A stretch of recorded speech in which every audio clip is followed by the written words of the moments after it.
Good morning. I'm John Hobbins, and on behalf of the Education Committee, I would like to invite you to our 15th seminar here this winter season. We're coming live to you from the golf shop here at Pete's Golf out in Mineola on Jericho Turnpike with one of my favorite people right here. And I'm talking about Noah and Kirk. So Noah's here doing everything for us on site from the section office. Caitlin is at the section office putting everything together there. And so we appreciate their efforts going forward. And before we get into today, I want to do a couple housekeeping chores. We have next week, Wednesday, a head professional transition. So Sean Quinlivan, who's now out at Shinnecock, Reed Howie over at Piping Rock, and Nick Yon, who went from Bayburn over to Century, are going to be on with Sam Wiley. And they're going to talk about their transition from one high-end club to another, obviously storied clubs with great tradition here in the Met section. So that'll be next Wednesday at 10. And then beyond that, don't forget, we have our spring meeting over at Braeburn. That's going to be on April 10th. And then on the 25th, we have our Trump Ferry Point Spring Educational Seminar with James Seekman, expert, and with Bernie Nazar, who does a lot of teaching with force plates, also teacher to Kyle Berkshire, current world drive champion. So what's going to be interesting about that educational seminar is we're going to be outside for most of the day. We're going to do different groups. So we're going to do some short game bunker and pitching with James, and then Bernie is going to do full swing. We're going to have lunch, then we transition. And then after that, we have Cobra Puma, who's going to sponsor our, let's call it, refreshment hour, which leads us into Kirk Oguri here at Pete's. Good morning, Kirk. It's good to see you. Is that the link? That's the link. Refreshment. That's it. That's it. Shameless as I am. And so what we're doing here this morning with Kirk, who is on staff with Cobra Puma, is we're going to do some fitting carts. How Kirk organizes everything here. We have time at the end for questions. So please, if you ask questions, then we don't have to pay Kirk. So that helps us expense-wise. So get your questions ready, put them in the feeds on a computer. We'll ask them as we go. Plus, we'll have time at the end. So it's always entertaining. Kirk's not only a club fitter, he's a club builder. He's teacher professional of the year here in the Met section in 2016. So he's kind of a jack of all trades. And he also has all his music equipment on both sides of me. So if you're interested, we could do some music there at the end. So Kirk, thank you very much. Right. And it's all yours. Right. Hello, everybody. For those who don't know me, my name is Kirk Oguri. I've been in the section now, I believe this is my 23rd year. Really always was somebody who was passionate about tools. From the days of just playing sports and music, I was always really interested in how things worked. I'd like taking things, breaking them down, building them again. And so it was always a passion. So the equipment side for golf was just a natural thing for me. As much as I love playing the game and enjoy teaching the game, I was always fascinated about the equipment side and how it works, how it affects people and how they play the game. So with that, what I wanted to do today was just wanted to go through, because I know that not everybody's businesses are based on selling equipment, but I know that it's an amenity that you have. Some people do very well with it. Some people, it's just, we do a little bit and not lose any money, then you're happy. So hopefully for any of those that are fitting equipment and selling golf clubs, that I can guide you a little bit on maybe how to sort things and maybe how to organize some of your equipment. Other things I'll go over are certain things that you have shortcuts as to figuring out what type of equipment you actually have and what you're selling and putting into your members' or clients' hands. So I wanted to first just kind of go over 2023 products. We've been spending time already since last November, December, testing new equipment and try to figure out where every company kind of has their really good products, in our opinion, compared to maybe some products that we're maybe not utilizing as much. So first I wanted to go over just when you have each vendor, the things we have to be careful of is, what are you even putting into people's hands? What kind of equipment? What's the weight? What are the specs? So the thing that I've always stressed is measure your fitting equipment, right? Make sure that you know what you have in your hands, because I mean, we can go through all our fit cards, and if you just take the equipment as is and you measure them all, you're going to notice that there's going to be a variance in a lot of things. Some equipment, the heads are much heavier, some are lighter. Some specs, even when it comes to the heads, they sometimes don't even come in exactly as stamped when it comes to Loft. Even your fit cards, when it comes to irons and shafts, you need to measure the clubs because they're not always perfect, right? There's always going to be manufacturing flaws or variances there. So I just want to go over, so let's say, just here are a couple driver heads that I have. And I've got a couple of shafts here. So a simple thing that you can do, and you can't see everything below me here, but what you have here is you've got measuring tools. I've got Loft Live irons. I've got Loft Live face angle of metal woods. I have a CG measurement where you could actually balance it. So CG, I say CG in golf because if you say COG in golf, a lot of people relate to cost of goods. But in the golf world, it's really more COM, which is center mass, or CG, which is a lot easier. Swing weight scale, I've got a couple of small other tools here. So let me just start. Let's say you've got two drivers. I'm not going to show you exactly what it is because it's not fair, right? Got two driver heads here. I've got two shafts, same manufacturer. So I'm going to put identical shafts in. Okay, this is not good. So I don't need the screw. That's right. So that should be fine.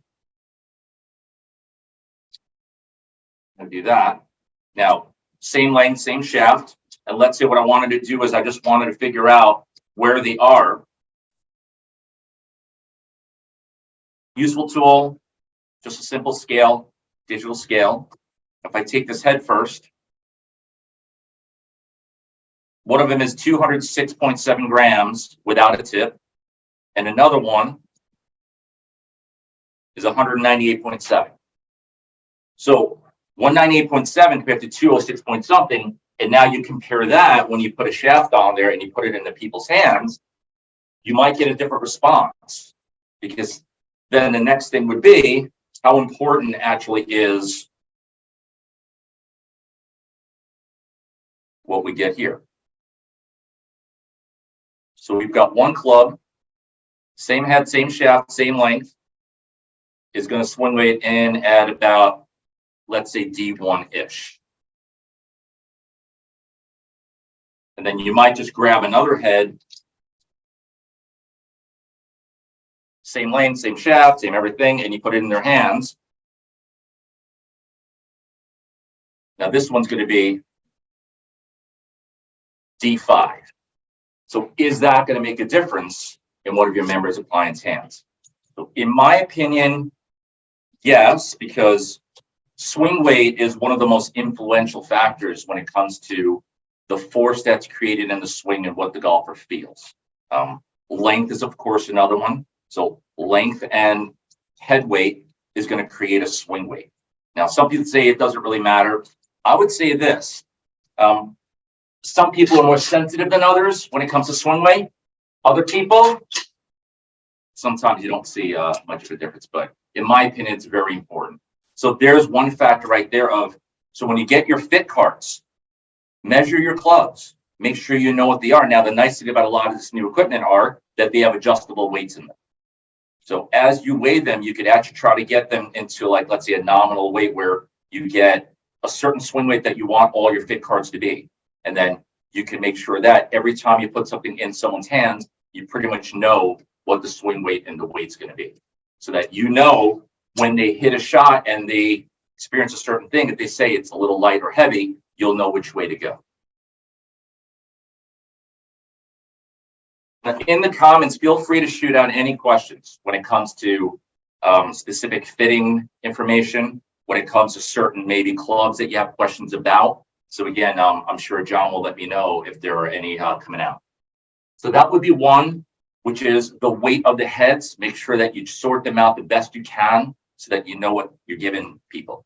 And even when you get your custom orders, measure the clubs that come in. And I know it's tedious, especially in the season when you're doing a lot of other you have other responsibilities, but the best you can, just make sure that whatever you order, that you order it so that it's the way that you wanted it.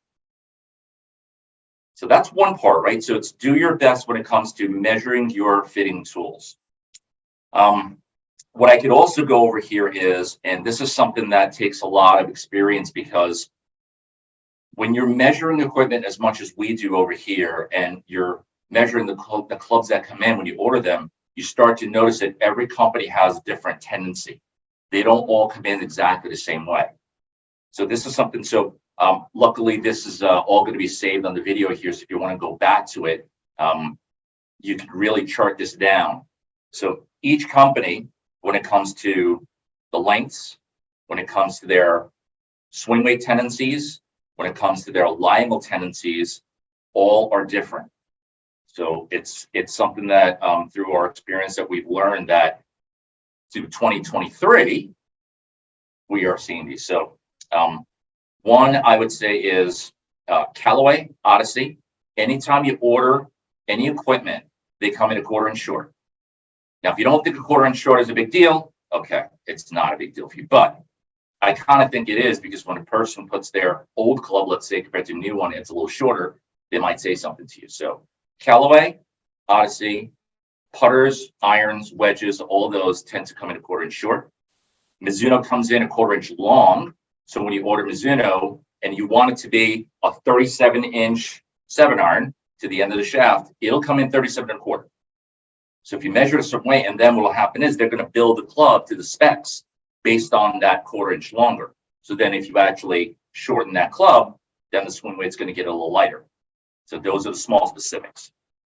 Sure. So when you're measuring your club heads, do you put tape or something on them with the weights to keep them separate once you measure them out? So what we do is, let me get down here.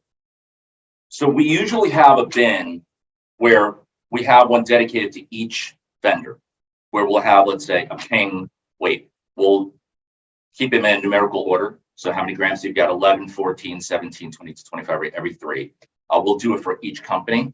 And what we'll do is for our inventory, we actually take all the weights out of the heads, so that we know that it's just a raw head. And then when we want to build something, we'll know what weight to put in. And then you add the weight accordingly. We do. And now our fitting ones, what we'll make sure we try to do to our best is we make sure that we try to get them all to swing weight to about the same. So we try to get them all about 200 grams. And it's a good starting point. And then we'll take all the extra weights again, and we'll keep it in our rooms right here. So we have the different weights that we have for each company. And so relative to the head weight of the driver, you're going to fit certain head weights of driver to certain swing speeds? Not specifically to speeds. It really has to do with just their golf swings. There are certain swings that you'll notice that they respond better to a balance where the head weight's a little lighter. Seems like they can get the club around a little bit better. Then you get some other players where even if the swing speed might be a little bit slower, they really like the sensation of like the head and the movement of the club and what's colliding with the ball. So that, again, that's going to be a little bit more specific to each fit than a systemized approach where everyone should have a certain swing. And secondly, do you find a difference in the different grips and manufacturers of different grips as far as are being more applicable to one shaft and head combination versus another? Or is that more preference? So when it comes to grips, the way I could actually put it is the grip texture of the firmness and the softness has a lot of correlation to speed. So if you take like a wind number 7 or number 6 and you put it into someone who has a lot of speed, that grip is going to torque like crazy. So it's not a very good idea, even though they go, oh, the squishy feels really nice. But it's going to move during the swing because of all the force that you're putting into the grip side. But if you think of what happens during the doll swing is, people say you should have a light grip. Well, it ain't going to be light when you transition, folks, right? So when you get to the top of the swing and you create any kind of speed right there are tons of force and torque that are going right into that grip. So if you have a lot of speed and you get that person pulls it down, I would think my suggestion is the softest grip they could ever use is maybe like a Tour Velvet. So that's why you don't see squishy grips out on PGA Tour. So you're using Tour Velvet, obviously, with, like, you had a gentleman in here this morning you were telling me about with very high club head speed. So he would be a Tour Velvet candidate. That would be the softest grip, right, that I would ever recommend. And that's why you see a lot of grips out there that are a little bit more towards the BCT chords. You see the Z chords. You see New Decades. Now, New Decade is a little bit softer on the trail hand so for righty for the right hand, but it's still not considered to be a torquey grip. You can say that. Right, so something like a wind grip might have more application to a senior player who may not have as much club head speed. Sure. Yeah, it's because, you know, the wing grip itself, it's got that little squish, but it also has a little twist to it. But it might feel really good for a couple people, either people that don't have very good grip strength, right? That would be one, or someone who maybe has a little bit of arthritic issues where absorbing some shock might be beneficial to them.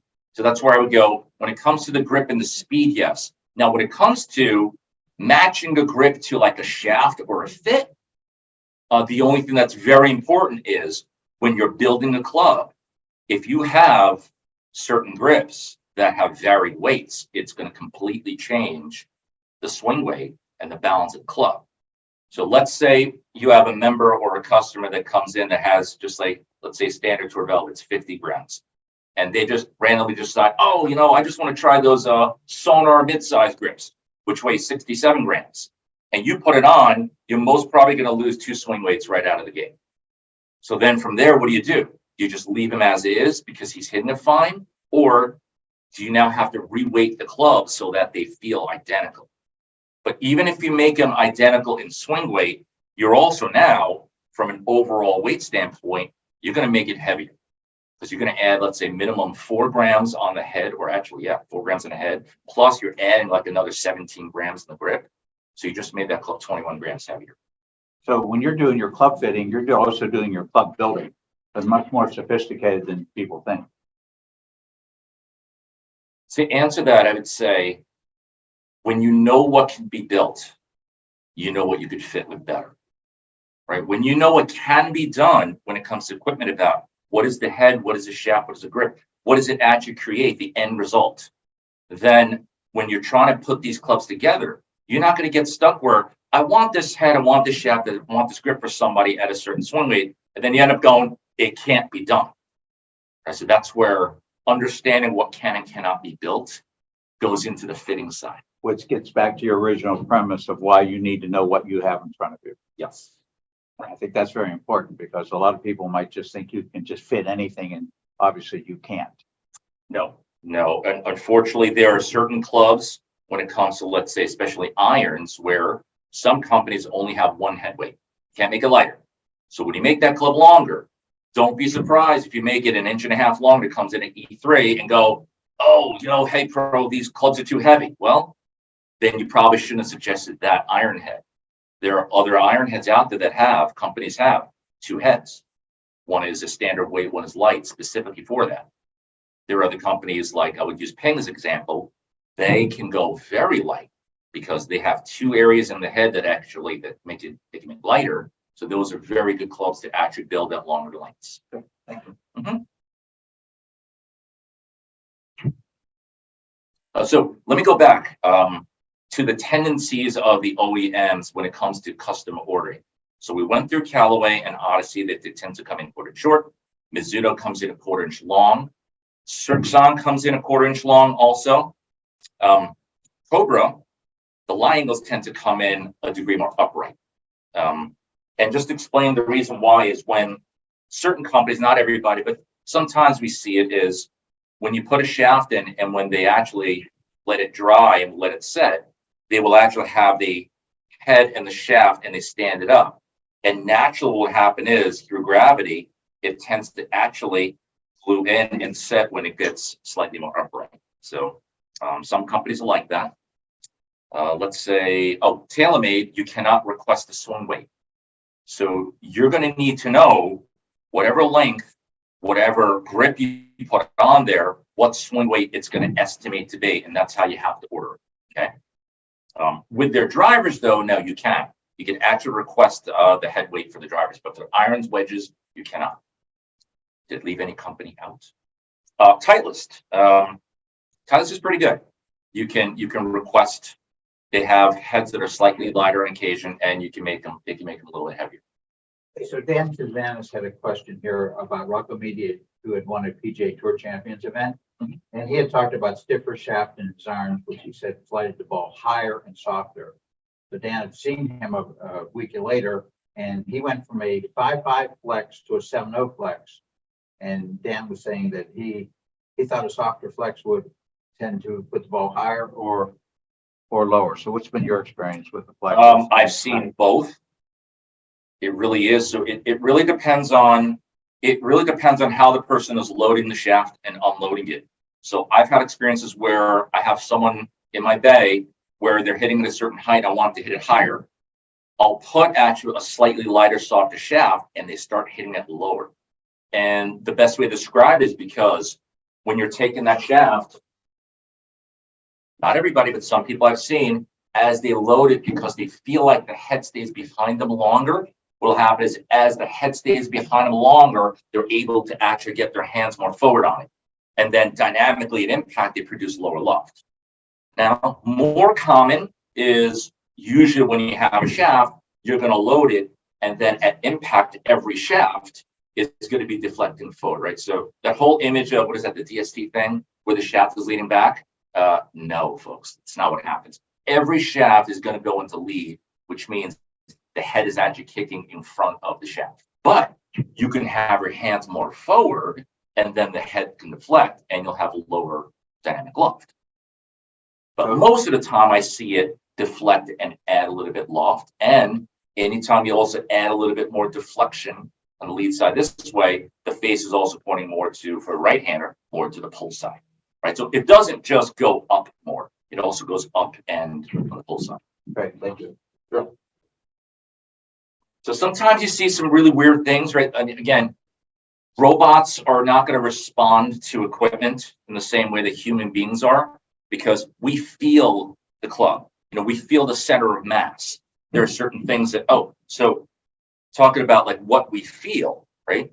Again, the swing weight, it's absolutely not about like this scientific, a heavier swing weight's better. It's that the person's going to respond to the weight of an object, whether it's heavier here, or maybe what you do is you make it heavier overall weight, right? That person might have a much better experience, and they might have a much better feel to their golf swing when you make it heavier somewhere. But there's really I haven't seen any direct application to this type of player absolutely should play this swing weight, and this person needs it to be lighter. There's still an art form there, just like teaching. You get a person in your hands and you know how certain things work, and then it absolutely doesn't work, and you have to come with another approach to help that person. Question, Kirk? Sure. So if we go back a season or two, the single length irons were really hot. That was kind of like the flavor of the day. Everybody was talking about them. The best player I know personally that used them was Matt Dobbins. And he's back to them. He is back to them. And you guys were helping him fit those single length. So what have you seen with the single length irons, and who do they best fit? I would say that single length is, in my opinion, I was really close to actually trying to come out with a novice set. And I proposed it about having, let's say, a 6-piece set. You have a wedge, an iron, and a hybrid, the same length. And then you have maybe a long club and then a driver. And the reason why it makes sense for the novices, when you're first teaching the game, if you told everybody that if there are 14 clubs, you have to have 14 specific swings, they'd probably quit, right? But so that at first, what you do is you try to get them into the same posture, swing the club, everything's the same. Reality is later on, you don't swing your driver like you swing an iron, like you swing a fairway or a wedge, right? We've got specific ways that we have a feel for each club to try to produce a certain ball flight and flight characteristic. So it's really good, in my opinion, for beginners. It gets them into a very simplified setup where they have one distance from the ball, one ball position, one with the stance, and they feel like the club is swinging in a similar direction every time. It also makes sense for, let's say, someone like Matt Dobbins. For him specifically, he looked at his PGA Tour stats when he played, and he noticed that his weakest part of his game actually was approach. He also has very high speed, so it can work for high-speed players that are looking to have a little bit better strike location and dispersion. The tricky part of fitting is that you're going to start to vary your peak heights and your distance gaps. So there's a lot of work that has to be done to make sure that you can maintain your peak heights and you can get the proper spacing of your irons. So his first set only took like 8 months to get right to where he was happy. Where he was consistently happy. It's not simple like let's just take a set and just make them all the same length. Because remember, every single time you have a set of irons, a traditional set, each head is going to be 7-gram increments in weight. So now when you make them all the same, every club from that one length that you chose is going to be 7 grams heavier and lighter, and multiply. A lot of So different your pitch and wedge is going to be 21 grams heavier. So how do you take 21 grams out of that, right? And now the opposite way with a 4-iron, you have to add 21 grams to that.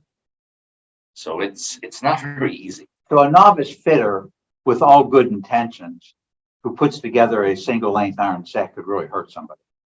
It's probably nonsensical to do it to a set that's not designed to be single length, which Cobra irons, Edel, they do it where every iron head's the same weight, same line. And so again, it gets back to knowing your product as you started with. Yeah. Good point. Thank you.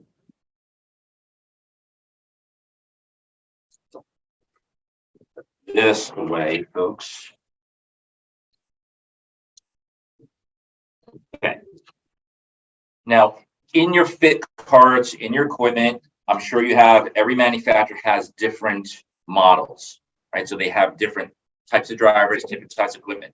And I'm going to show you a way that I like to actually categorize equipment is every time we get clubs in our hands, what we'll do is we take every single club, we just look at the design of it, and then what we'll do is we will actually balance it out to try to find where the sweet spot is of every club. So this right here, and it doesn't have to be anything specific. Like I'll explain to you what center of gravity, center of mass. It's super simple. Take your phone, put your fingers, balance it. That's the center of mass. It's the center of the object, right? That's where it balances. And that's where you will have the best energy transfer and the least amount of deflection and twist. Right? So every club's got it. So what I did here was I just put a little bit of masking tape on 2 drivers. Now they are different models.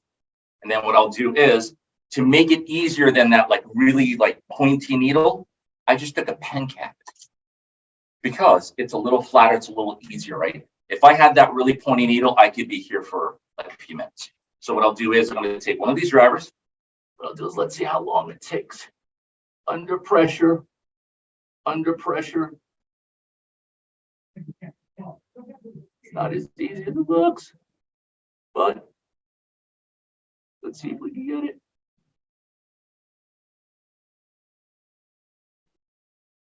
Maybe it's a good time to go to the restroom.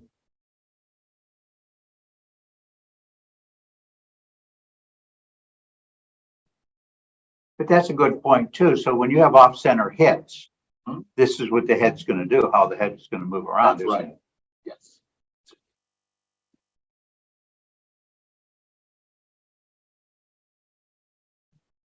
Okay, I just made my first bogey of the day. Trying to get up and down for a double. Oh.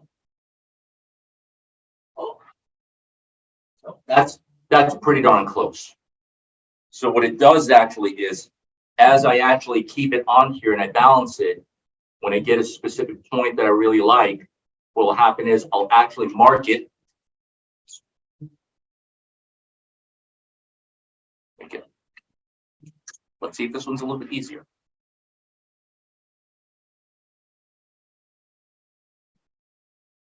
So based on that center of mass, Yep. and you find that point, and if I use that particular driver head, if you fit me, then I may not want to hit the ball in the center of the club face, right? Well, but the thing about the center of mass is that's the point that's going to have the best energy transfer and best ball speed. Right. So then that's good to know about my driver. So How about this, folks, huh? Never son, You've not seen this before, have you? That's a save for double, folks. That was a good putt. Now I take that point right there, just mark it up a little bit. Now what you're going to see here, these are two different designs. Now if we get this a little closer, I don't know if you can zoom this in or not, but so I'll come closer to the camera here. So you can see here, relative to the distance between, let's say, the heel and the toe of the driver.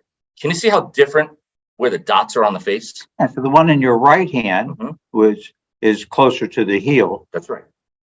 Interesting. Right. So you can see that right there. Also, you can't tell really well in this video right here, but this one is also higher on point than this one. Yes. Right. So those are two things right there. Now, what you call this right here is this is the projected center of gravity on the face, which is actually the sweet spot of these two drivers. So if I took my driver out of the car, I brought it in here, I take the shaft out, and you could just tell me where my center of gravity is. Yes. Is that going to cost me any extra? Just my lesson rate. That's fair. You're welcome. So this is actually one way. Now, this is not the best when it comes to time. So another way you can do it here and actually show you here, it's a real shortcut. And when I measure, I usually put the tips in them because you have tips on your shaft. Come on.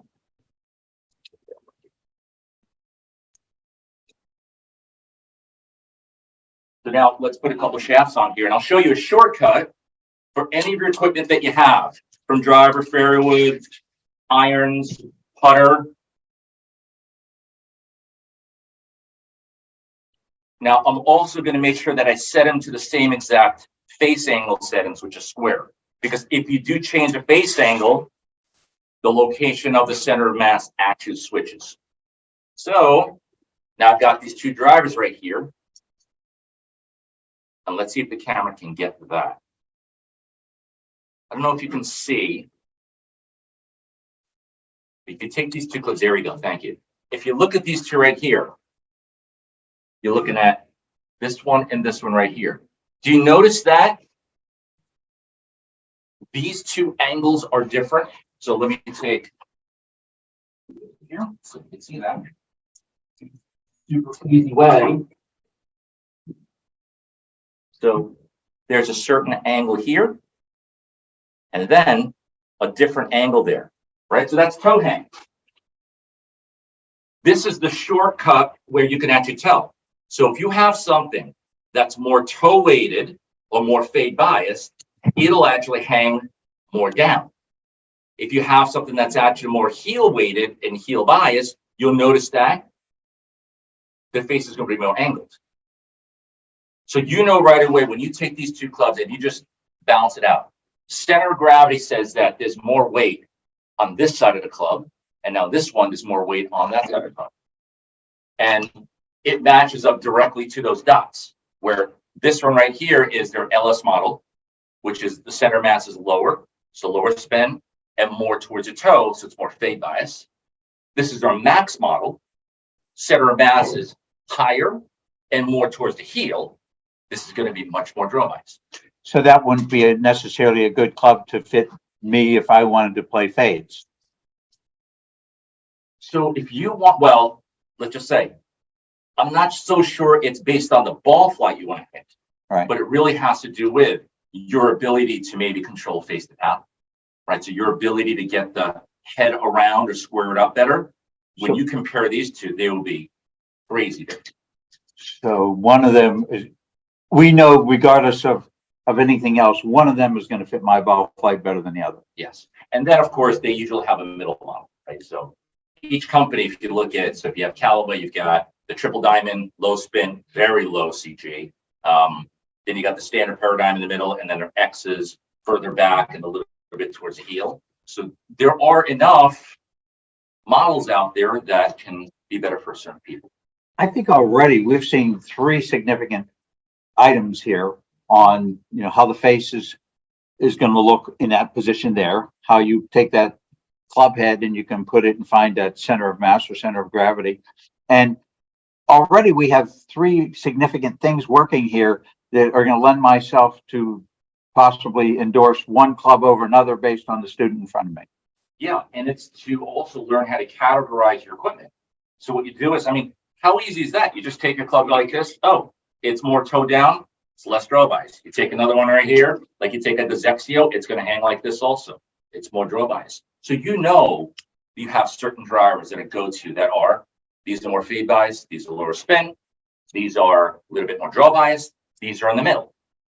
It's all very interesting because you're doing all your work up front. So you know when I walk in, there are certain club, based on what you see after a few swings and a few data points, you know there's certain driver heads you wouldn't even take off the shelf from. Yes, yes. Now, in the beginning, yes.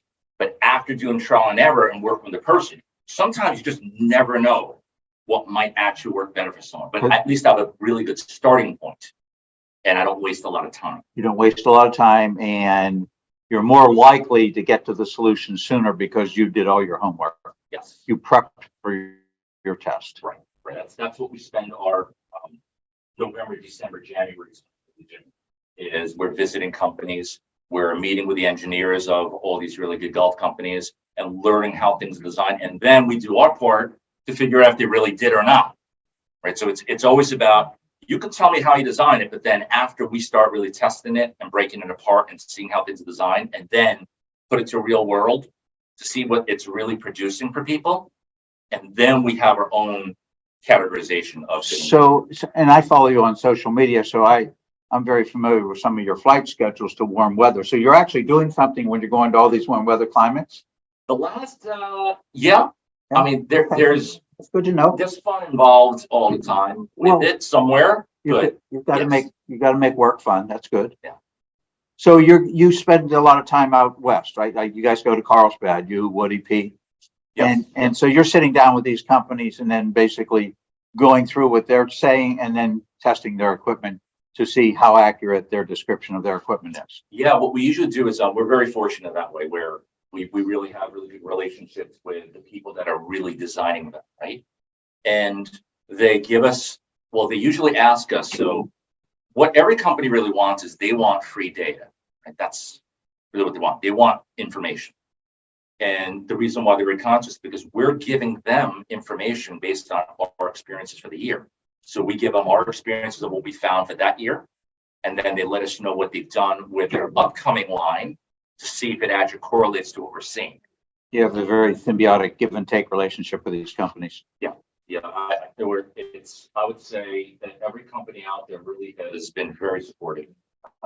They also know that, you know, in our area, we have an influence also. Yes, you do. And so, you know, we make sure, so that's also why, you know, I'm a little bit more careful when it comes to just understanding that, you know, what I explain to people has to be fair, and it's also honest, right? I'm not going to give fluff. It's going to be really things that I really believe that are going to work a certain way in certain clubs that I do believe are designed better for certain people.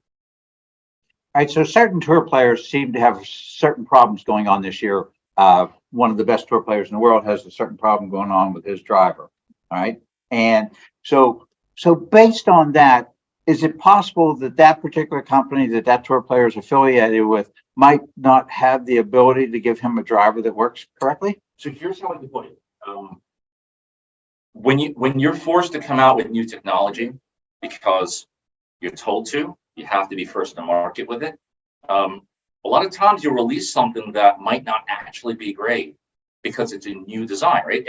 It's sometimes challenging for a company to just decide, hey, we're going to do something really different or unique, because there's no proof that it might work great. So then what you have to do is you have to actually have some guts and go, all right, we're going to come out with it, see what happens. Let's try to improve on it. So I'm sure it happens in like electric cars or anything else, right? Where you first have this great concept, you design it, and then it's checked. Or it's just not the way maybe that you thought it was going to work. And then you learn from that and you either make it better or you ditch it. All right, so let's say we all have a love of our driver, obviously, right? I put my driver in play at a good distance. It makes the rest of my game easier, right? So as an instructor, I think driver is one of the most important clubs in the bag. I would say it's the most important club in the bag. Okay. And so on average, and I know you can't, you can't pigeonhole it, but on average, how many driver heads do you fit that you have confidence in? Like, is it 3? Is it 5? Is there more than that as far as Well, you talk about the equipment comes? companies. Well, So, company heads whose driver's heads you found to be fittable. I would say every company except for that 3-letter company. It's Okay. great in Woods, drivers, right? So, Okay. whoever that is, right? Whoever that might be. Yeah, whoever that might be. But I would say each company has a head that could be really good for a specific player. Or somebody. So let's see, we want to categorize it right now.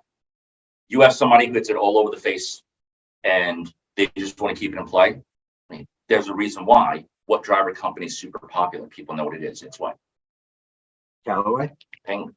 Ping? Yeah. Ping has always had a good driver head. So, and here's why. Because their philosophy, they don't go away from it, which is they always believe that they want high MOI, mass in the back, and they want it to be very forgiving across the face, right? So as I described what center of mass is, if I balance my phone on my 3 fingers like this, but then what do? What if I spread my fingers out a little bit? Now what happens is my area that I could actually hit, the area of deflected area becomes less. So whenever you move the weight in the back, it becomes a little bit more stable on all center hits. The downside to that is because all the weight's going to be in the back of the head, what the head actually does is the head will actually tilt back more at impact, creating more dynamic loft, creating a little bit more launch and spin. So it might not be the best for everybody. Right? When you get the person who doesn't want that head to tilt back, let's say they want a driver that they want that loft to come in a lot more true without as much deflection going back. They probably want a driver that's got more weight, a little bit more in the front or low. All right. So since we talked about him before and you know him very, very well, Matt Dobbins has a lot of driver club head speed. So there's only so many drivers that are going to fit him correctly. Yes. Yeah, no question. There's a combination of his spec is unique though, because he also likes the lightest clubs. He might have the lightest clubs of any pro in our area. You might not think that, but the way he does it is he wants about the overall weight. The overall weight. So what he wants to always do is he uses super light grip, but it's got to be mid-size. So again, like a lot of tricky stuff. Thanks, Matt. Spend a lot of time on it. So he wants a little bit bigger grip, but it's got to be light because the whole purpose is he wants the swing weight to be reasonable enough, but he wants the club to be light so he can move it easier. So with him specifically, when the overall weight of the club, the MOI of the object is too great, he doesn't feel like he can control the club as well. So he does a lot better when the overall object is a little bit lighter, but there's enough swing weight feel so that he can actually produce enough ball speed and feel what the sweet spot is. Would you say that all the work that you guys did with Matt over those months was one of the trickiest fittings you've ever done? In our area? Yes. Yeah, I would think so. So we can congratulate Matt for having the most difficult fitting needs. But it's fun, right? Because it's got to be fun to have a player of that ability level and be able to fit him properly. And the challenging part was trying to take his feels, right? And what he's describing, what he's looking for, and being able to quantify that into actually a specific club. That's always, the challenging part is you might have a concept and you build it and they just go, I hate it. It feels terrible. And they go, all right, what is it that doesn't feel right? And you got to do that with the same length irons throughout the bag. Yeah. Back to that again, because his whole thing is very simple. Matt, I'm going to do it. So, I played my best golf. Playing desires. Basically, go back. And Matt would not wear flamingo paint. No, probably not. Okay.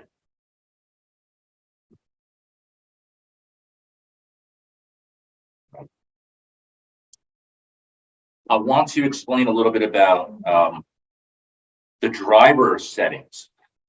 And I know that I've spoken to enough people about, making adjustments to the driver. And the common thing I always hear is, oh, let's change the loft. Okay, so let's see what we're talking about, right? So we talk about, let's change the loft of a driver. So this is a very simple wood loft line, and then I try to just visually use something like this where we'll come see where I can get a general loft. So let's figure out here. Now this driver right here is set right at standard. It is a, so this is a 10.5 driver set at standard. And then what you see me do here is I'm still just going to try to calibrate this. Now, what I'm doing here is I'm trying to get the scoring lines as level as possible.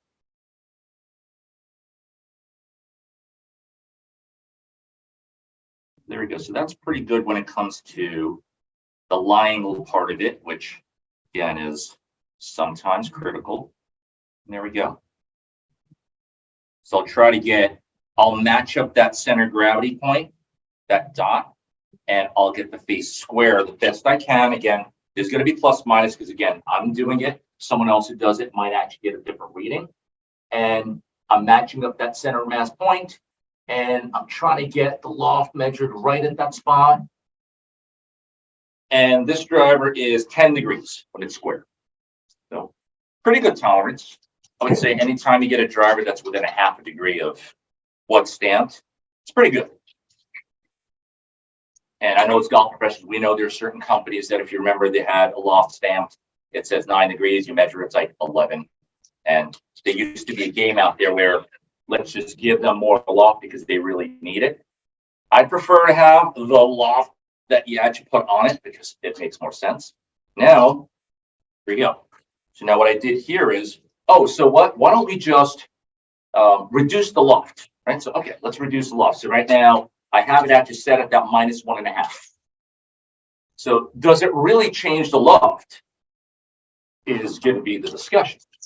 So if I just drive right here. So this is the extra money that we're paying for a driver because it's variable fittings. And now I put this club down. So it's sitting in there. That's great. Now, let it sit a little bit better. There we go. So now this driver, first thing I notice is now it's sitting about 3.5 degrees open. So now I just changed the setting to that -1.5. It's sitting now 3.5 degrees open. Now, if I measure it like this, right at the center mass point, it's not great for your back. And this is the same 10 degrees pointing to the right. So it didn't change the loft at all, folks. All the settings do is actually orients that 10 degrees to the right or to the left. You can't actually change the loft of a driver. So let me explain that again. In order to change the loft of the driver, you'd have to have the shaft go this way. You can't do that. All the shaft does is rotates the head open and closed. So technically, you cannot change the loft of the driver. What happens is, now, if you have a driver now that's sitting 3.5 degrees to the right, what does this player have to do during their swing to square the face? They're going to have more rotation. So then what are they doing to the loft? Decreasing the loft. Now you have your 9-degree dynamic loft driver at contact if the person could square it up.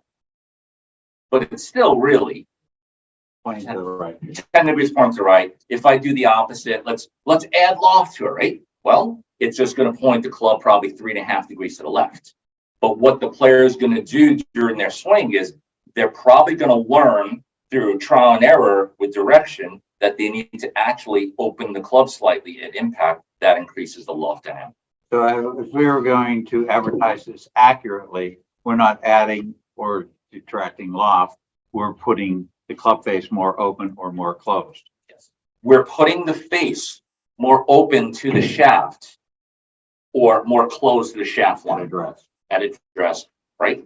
Now, if you're someone like me who does not put the driver down on the ground, So if you put the driver and you sole it, like right there, you can see how when I put it down, it wants to rock open, Yes. right? That's going to point 10 degrees and 3.5 to drive. If you're someone who just puts the club in your hand and squares it up, it's actually going to be 9 degrees. So different ways to do it, right? So if you rely on the sole of the driver, it's going to rock open and close. But if you're someone who just takes the club and puts it square in their hand, then they're not at the mercy of the open close. So you can circumvent it.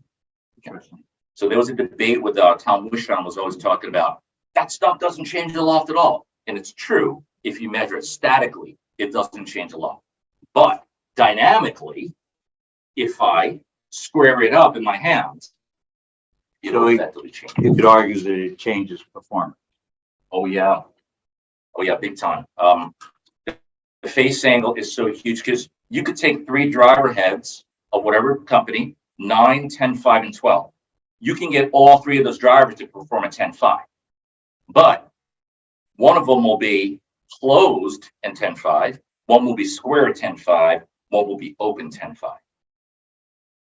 Now, the other thing about, just remember folks, a 9-degree 10-5 and 12 center of mass is not designed to be in the same spot. They are always going to design a 9-degree with slightly lower spin than a 12-degree ever would be. And they're also going to design the 12-degree to be more draw biased than a 9 will ever be, right? So it's not apples to apples. Couple questions? Sure. All right, so this is the one that I've got a lot of personal opinions on. It'd be definitely good to get yours as a professional fitter versus my amateur abilities, but shafts being pure or spine Okay. during the So- fitting process. Sure. What Okay. what is your take on that? Perfect. I'd love to explain this. Because once I do, you will never believe in curing again. Okay. This is why. When they pure a shaft, they take a raw shaft, and what they do is they put a cylinder weight at the end, 200 grams, and they put a cylinder weight, which is uniform, so that the shaft goes right in the middle of that, which means the center of mass of the cylinder is right where the shaft is in the middle. Then they put it in and they do whatever the tests are, and there you go. They rotate it, software does it, and eventually you find this one point. Okay, now you mark it. So now a human being puts a piece of tape on it, marks it, then they take the cylinder off, then they bring it into the builder, a human being, and then they manually, with their eye, a lot of times, they try to get it right. Now what they're also doing is they're putting it on a driver head, right? So here you go, folks. It needs to be twisted around. Well, here's how it works. The center of mass of a driver head is not in line with the shaft. The center of mass of the driver is actually a point between the center of mass of the head and the hands. So the center of mass is off the shaft line. So if it moves perfect with a cylinder because the center of mass is in the middle, and you put a driver head, there's no way it's the same. That's number one, right? How can it move the same when the center of mass is in a different location than what you tested? Two is, have you ever hit a golf shaft only on one axis? Only this. Maybe the only club is what? Your putter? Maybe the putter, right? Even though putter still has what? It's a mark. Right? Maybe middle, right? It's going to have minimal rotation. Sure. Depending on the length of the stroke, correct? Yes, right? So now you take that. Still has rotation. Now you take a swing with a club where the shaft is moving on one axis, 2 axes, 3 axes, and this thing is constantly moving, rotating, torquing in the swing. But you're measuring it with a cylinder only to go on one plane. If you can find me a puring system that actually measures it in 3 dimensions, like an Enzo can do, something like that, and some ways the gears can do, then I'll buy into it. But So that seems to Doesn't be a make big sense. upsell for big box equipment yes, fitting company.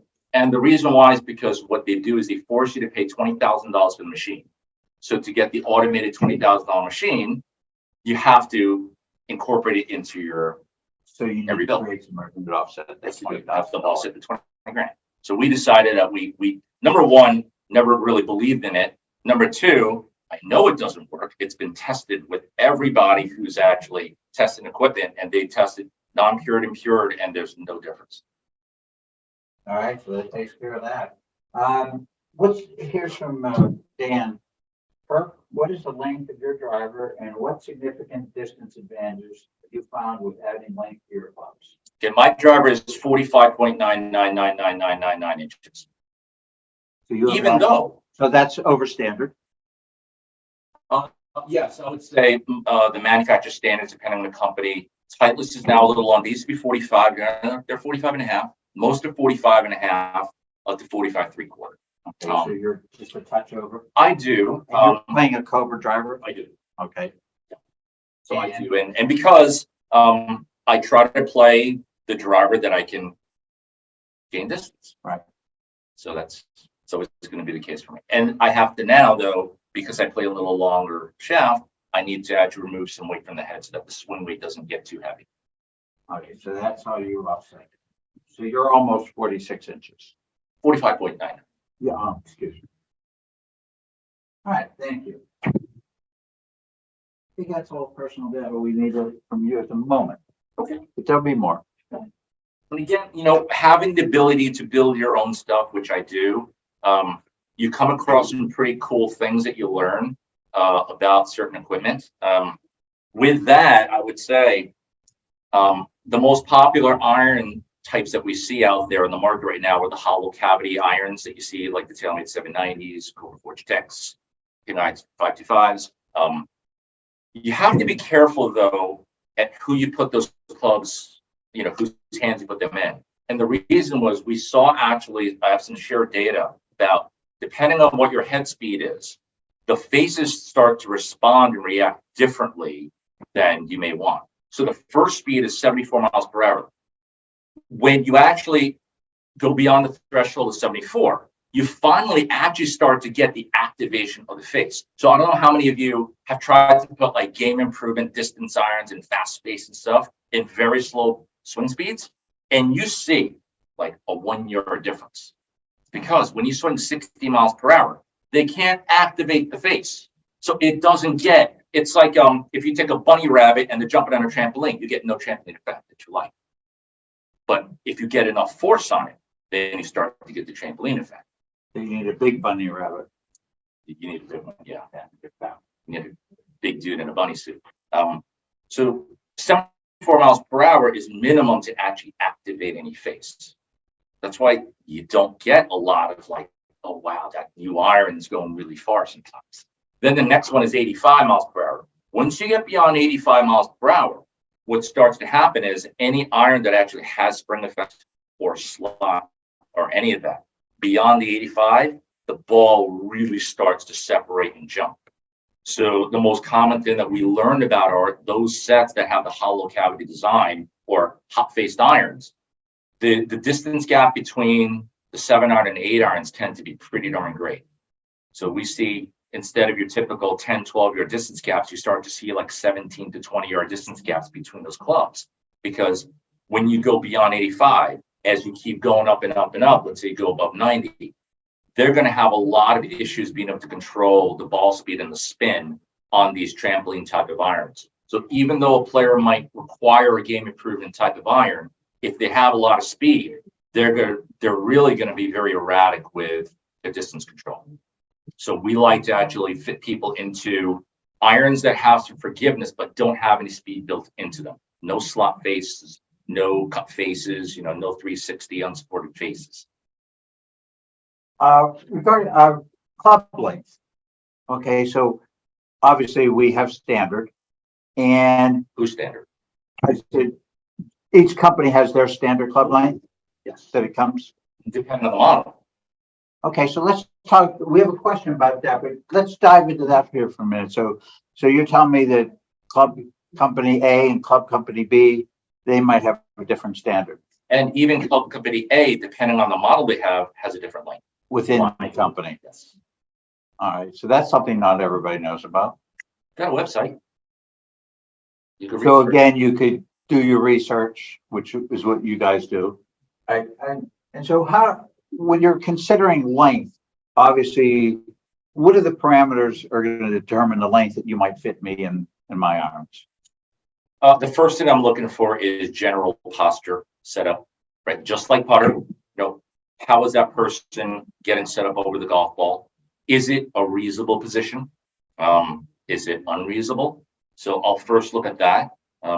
If I see somebody that, when they just walk in, you notice one is maybe they have a slightly unique body build where you see the person with really long legs, or you see kind of like the short arms, like the alligator kind of like Raymond Floyd kind of type, right? Like this, they're probably not going to have a really good time, reaching a normal club like this. But then you get like the real gorilla arms guy and knuckle dragger that's really like low hands and low wrists. You might take a look at that and go, all right, maybe this person's going to need something specific. But be careful when it comes to fitting lengths with a 7-iron, because just remember, you might put a really long 7-iron in the hands and they might hit it well, but if they're going to play a 6 and 5, those are going to be really long also. Now, my analogy I always have is, now I don't have iron in my hands, but whatever the length of this is, let's say Titleist 7-iron is 37 inches to the end of the shaft. That's their standard length. And let's say you get that person and they're hitting the 7-iron, they're not hitting it great, and decide to make it a little longer. Okay, great. So that 7-iron's a little longer, but that person would still have to hit a 6-iron in their set. So is it really that the 7-iron's longer is why they're hitting it better? I don't really know. So I've kind of worked it out in my brain to figure out that the lengths of the middle clubs, I don't feel are very important at all, because you're going to have a 37 or a 36 and a half or a 37 and a half inch club in your bag that you're going to hit if you play like a 6, 7, 8.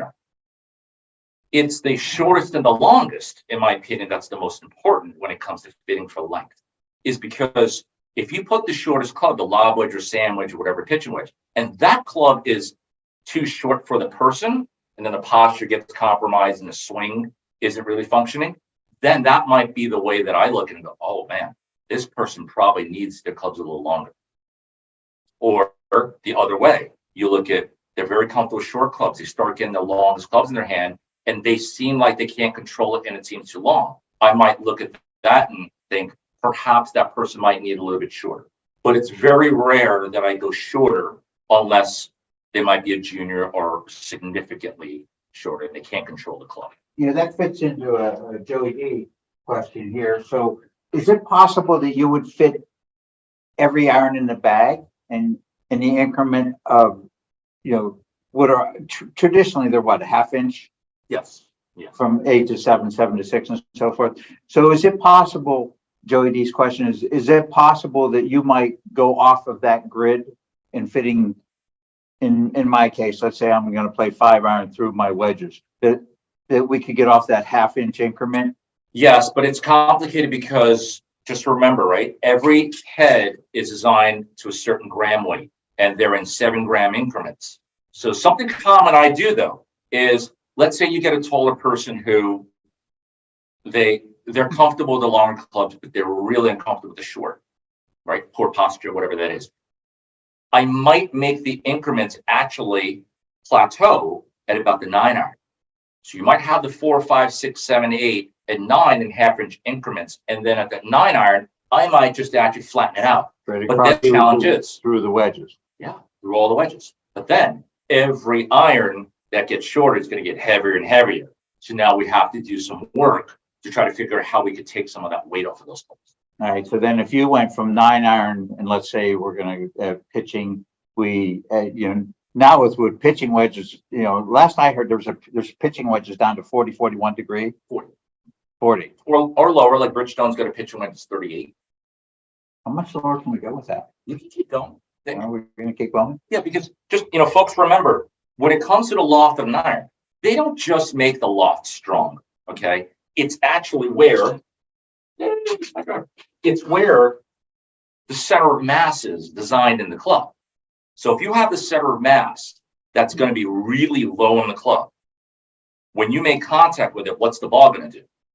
It's going to get up in the air a lot faster.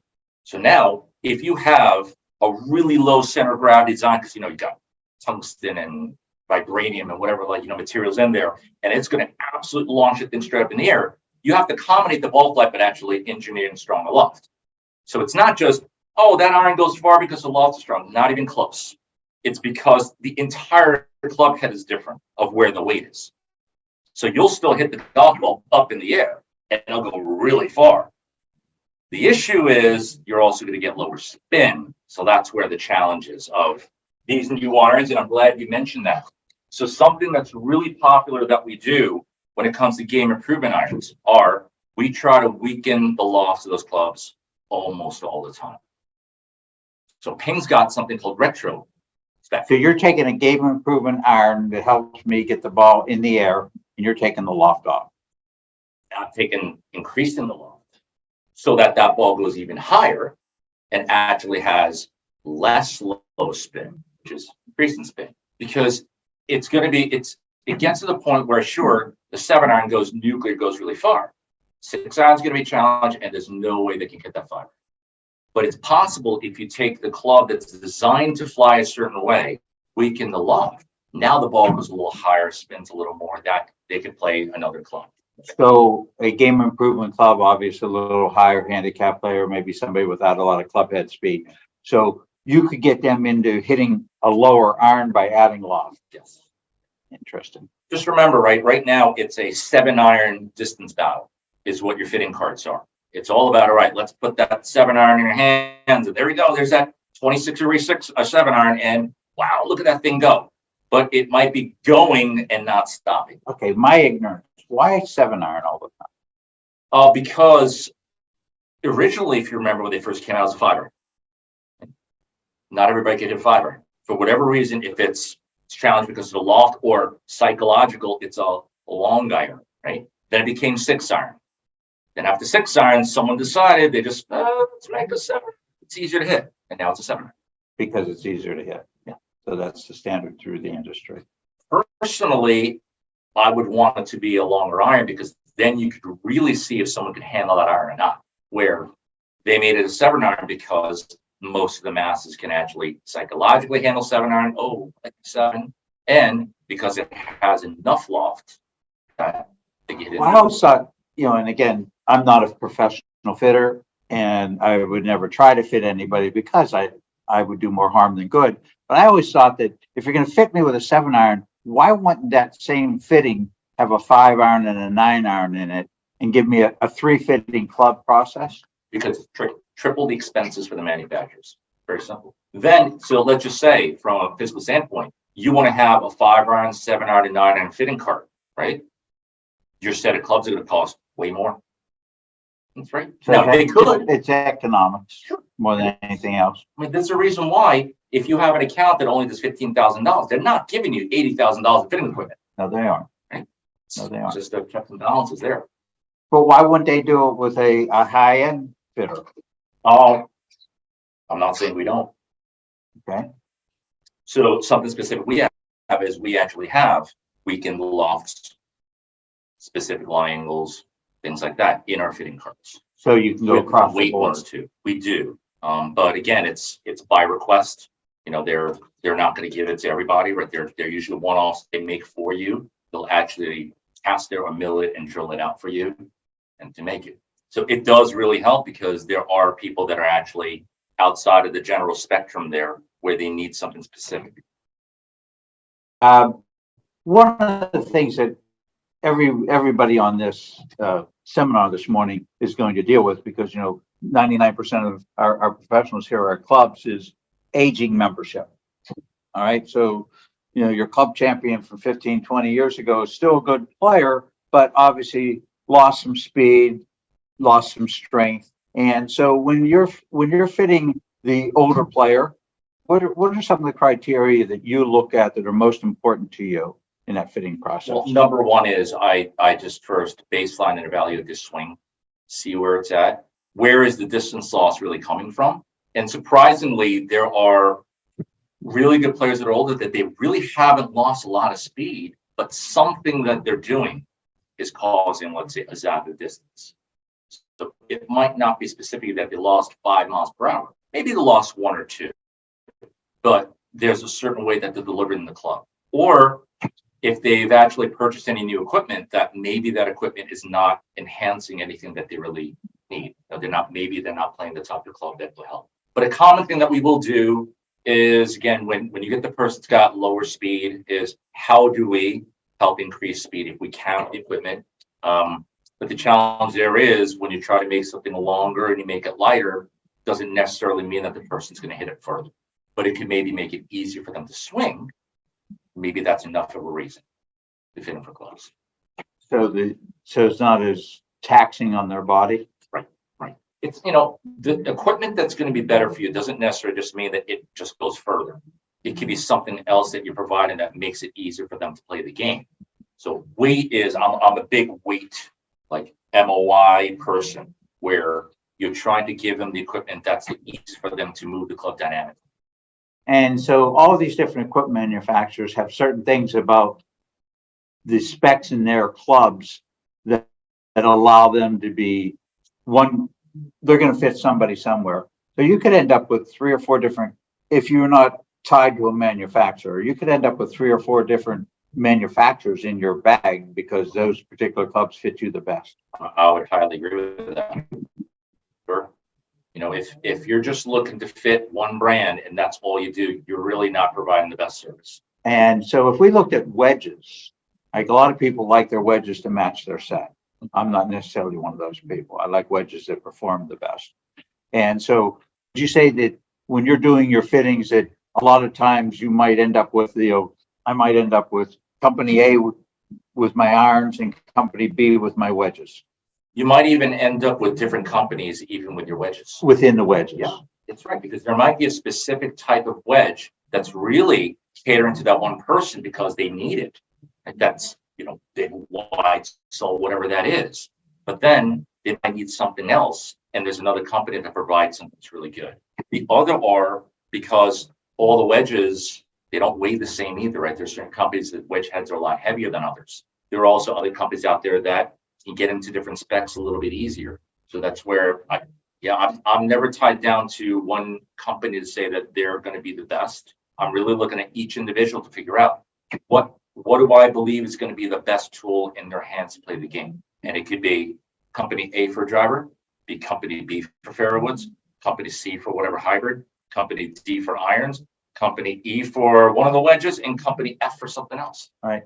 So one of the things that we see more and more in the marketplace is certain manufacturers, and you see this with tour players too. They're playing one style of a club in maybe 4, 5, 6, 7, 8, and then a different style in the more lofted approach irons. Are you talking about like the design of it, right? Yeah, it's like two different clubs in the same bag, same manufacturer though. Yes, but you have to be careful with that, because if you just take 2 sets that are not designed to be comboed together, you're now taking a certain weight, center of gravity of irons, blade length, whatever that is. And if you transition to something else that's a little bigger, whatever it is, loft, they're not going to feel the same. So we need manufacturers that have this process identified and do it correctly. Yes. I would think it's not difficult to take a muscle back and a cavity back. So let's say if you take a Titleist, you take their blade and you take their CB iron and you combo that, or a T100, that's not going to be difficult because the blade length and the center mass where it is not going to vary that much. But sometimes what I see is I go, well, I'm going to play blades, and then I'm going to play these hollow cavity irons and the longer irons. And then there's going to have like a 25-year gap between those 2 clubs. Then they have to start weakening and strengthening the loft to try to get that gap. Not a fan of that. Okay, so you're a club builder, you're a club fitter, and you're also an instructor. Well, mainly instructor. All right. Do you find that when you're fitting that you end up doing some instruction? Every single time. Okay, because I asked Paul Perone about that, and he said I don't think he's ever said I've done a fitting and haven't instructed. I agree. Because you're trying to explain to them also why this equipment is going to be really good for you, either for the long term or perhaps sometimes short term. You get the person who comes in, it's just, hey, my boss told me I have to play in outings 5 times a year. I might not do a lot of instruction there. Might just try to have them understand that because he's swinging like this is going to be the best for you. But if I have an elite junior, or if I have somebody that is passionate, they just joined a club, they just retired, they've got plenty of time to play, and they're looking to work on their game, and they have a swing pattern that's not really conducive to getting fit, I might have to lead him with instruction first to try to get him into the best equipment. Because sometimes there's just certain things you can't fit. Yes. Right. Yeah. One of the things that I've seen instruction too is sometimes, the player comes into me and you ask them, what they want to do. You kind of interrogate them as to, why are we here? What's the purpose of all this? And they start telling you about their game. And you probably see this in your fitting. And you ask them why they hit that shot, and they give you an answer that is inaccurate. A lot of times they don't understand, where they think they're coming over the top, but they have an inside out path with the club face its way left. And to them, that's coming over the top. Do you see that often? That it helps the person to understand what their problem is, and you got to lay it out for them? Yeah, I it's pretty common that you get that. So you try to give them an understanding just basically of what makes the golf ball fly, right? The golf club hits the ball. What is the golf club doing to the ball? So it's a reverse engineering. Is what's the ball doing? What's the club doing to the ball? And then what am I doing to the club? And then once they have a clearer picture of that, they might have a better understanding of what they can do actually to improve their swing and their motion. So a good fitter is going to have the ability to instruct. A good one, yes.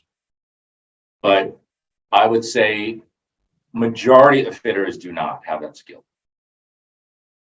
Because they're also told, a lot of fitters are told to not instruct, right? They're told to, right, that person, it's the, what's that Golf Galaxy commercial? I'm going to fit you for the swing you brought me today. I don't. Good luck. I know. So what if that's a chopaholic broccoli chopper? Just guy can't, or they can't hit the ball at all. I like and broccoli chopper. Yeah. What am I going to do? Am I going to fit into that swing? They're coming in super toe down 10 degrees, wiping the toe. What am I going to? They're wiping the toe, swinging like that. Let's say they're 5'3", they're wiping the toe. What am I going to make the club longer and more upright? No, I got to help them hit the golf ball a little better. All right. And so fitting lie angle. Okay, Mr. Corona. So lie angle board, face tape, No, paint. no. Okay. If you want accurate, line on the ball helps. But again, you're putting that line on a ball, and are you putting it straight, right? So it's a much better way to do it than like a lie board. But the thing about the lie board is, can you grab me that lie board? You're a gentleman. Not necessarily in that order. So here's a lie board. Well, so you put a ball on top of the lie board, and where are they hitting the board? Are they hitting it 4 inches behind it, bouncing the ball up in the air, and then the club hits the ball? Or are they hitting the ball first and then hit the board? So depending on where in the swing you're hitting the board, you're going to get completely different readings. So the most common reading you get with a lie board is you get the person who's super open turkey face sandwich coming into the ball like that. And of course, if the face is open to path, what part of the club hits the board? And then what do they do? Hey, you need flat clubs. No, they have a 9-degree open club face, right? And they hit the board like that and marks the heel. Or you get the person who's super into out, has to have a lot of face closure. They're going to be And that outside. Right. And they go, oh, you're going to need super upright clubs. So that I disagree. Now,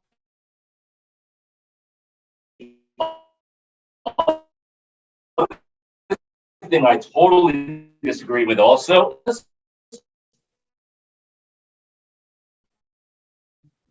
do not fit line. Do not fit line because you're telling me, let me get the club again, if a person is hitting the ball to the left, let's say for a right-hander, they're hitting it to the pull side, and they have a face that's massively closed, but also way toe down, right?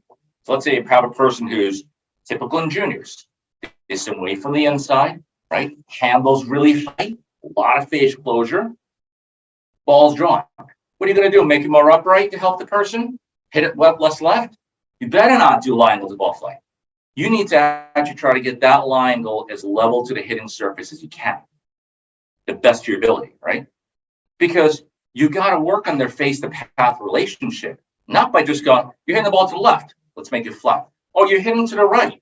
Let's make it upright. Well, what if the person's already playing clubs that are too upright for them, but they tend to not be able to square the mass up enough? You're going to make that club more upright so they can hit the ball less to the right. They're going to be doing a shankopotamus eventually, just because the heel is the only part that's going to hit the ball. So what you're saying is club face delivery is one of the most important aspects to you. I think the face of the club is really important. Right? And whether it's on the heel or the toe, right? So you're gonna fit to get that as level as possible. I want that club because you're also playing on different surfaces. Yes, you are. You never level. Yes, you are. So I want that club as square to a reasonable face to path.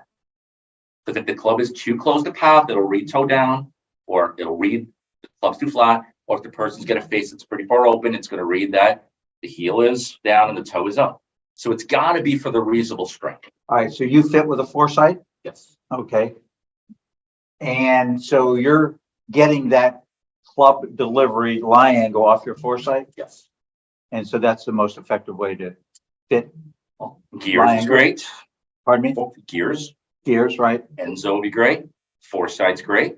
Right now, the TrackMan's doing a pretty good job when it comes to presenting the calculated, right, face numbers. Calculated. Yep, it's pretty good now, right? It's been better. All right, so we're talking technology here to fit line angle appropriately. Because Yes. now there's no guesswork.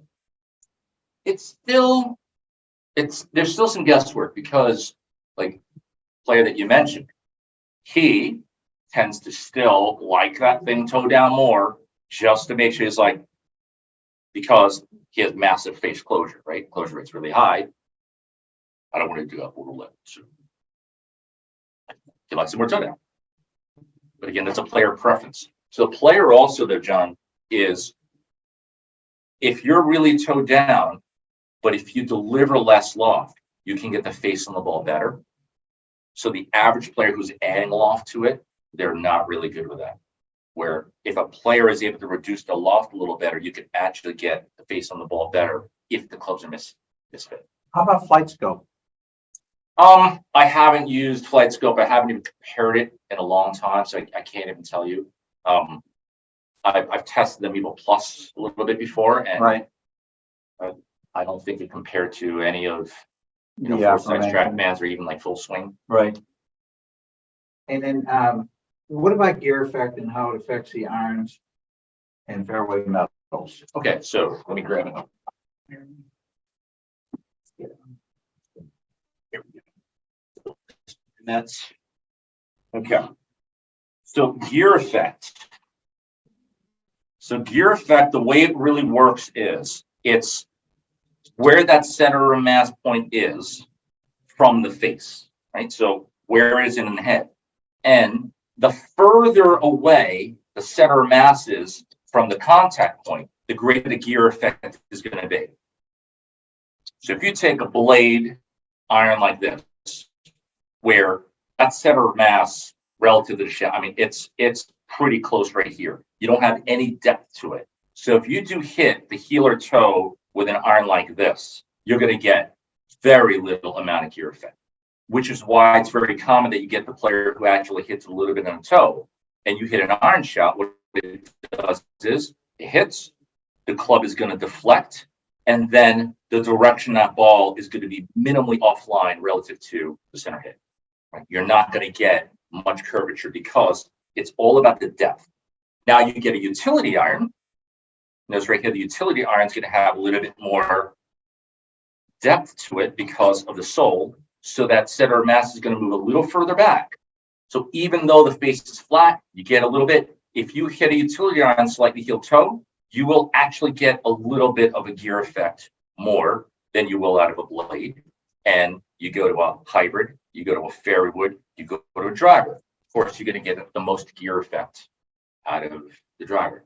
Now, depending on the driver you play, And that's because of the depth of the Yes. face relative to the yes, backside. it's where the center of mass is on a forward backwards one. We don't have the ability to measure that because we don't have a 3D center of gravity measurement system here. The only thing I could do really simply here is where it is on the face. But depending on if it's more forward or backwards, the gear effect and the effect on the ball is going to change too.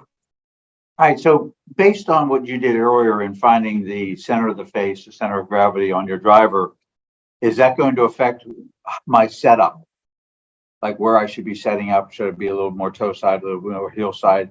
Because you see a lot of people trying to put the ball in the center of the face, and they seldom do when they're setting up. So how do you look at that? Because you're looking at it from instruction side and the fitting side. If I have my, like you had a Cobra driver there that had the center of gravity a little closer to the heel. All right, would I set up differently than the other Cobra driver that had it a little more in the center of the face? From an instructional side, the only time I actually suggest for them to hit it on a different part is to actually just reverse it for a pattern. So if you get somebody who's just total heel humping it and they just keep leading with the heel, I might actually suggest to them, go, you see those 3 dots on the toe right there? What I want you to do is I want you to get those 3 dots in the ball first. Right? It's just good. It's an external thought. External to go, instead of going, yeah, rotate the hands. And I might not, I might just go, see these dots right there? Instead of hitting that dot right there, take these 3 dots and make sure that gets to the ball first. And then what you'll start to notice is they start associating to a different part of the golf club, and you can actually start to possibly change impact location. So I wouldn't say I wouldn't say I want them to purposely hit it to one part of the club because of the club. Okay. I would want that club to be designed to help the player because it helps with the rate of rotation, and it helps with either do they need something that's going to deliver less loft or spin, or do we need a lot of stability in the back of the drivers because they're just spraying it all over the place. So knowing a person's tendencies as a fitter and an instructor is going to allow you to choose certain heads that are going to fit them best. Yes. Which gets back to your original premise, clubs. know your equipment, right? All right, so one of the things that, because this is going along a lot faster than I wanted it to, we're running out of time. One of the things that and especially at the PGA show, which is always drives me crazy, is I like putters. I like to learn everything I can about putting. So people are always talking about a face balance putter. They take the putter, they balance it with the face toward the heavens. And I think to myself, I've never hit a putt with my putter face looking toward the sky. No. So what about face balance putters, and is that a great marketing tool? Well, here, let me put these away and let me grab a couple putters here. So let's say we grab these 2 putters right here. Okay, very different. Very different, right? Right. Now, you talk about that. Yeah. This is just, again, a discussion of center of mass point. Where is the center of mass? Well, if the shaft goes through the middle of the putter, it's face balance.